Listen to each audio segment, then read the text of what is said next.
My name is Brian, and the name of the movie, a Pixar short for the birds.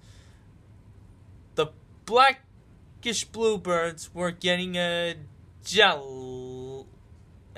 with the blue long-necked bird, and he wants to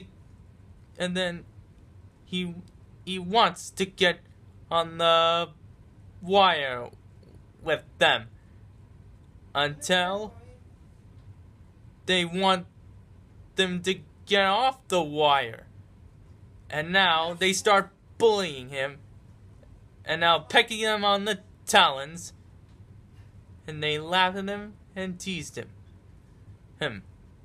And now the long-necked bluebird had a trick up his sleeve, and now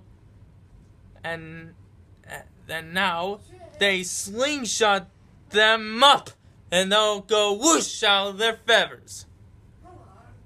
And the long-necked bluebird just laughed at him naked, without their feathers. What's the moral? Many birds were kind to other birds. Should you always be what? You should always be kind.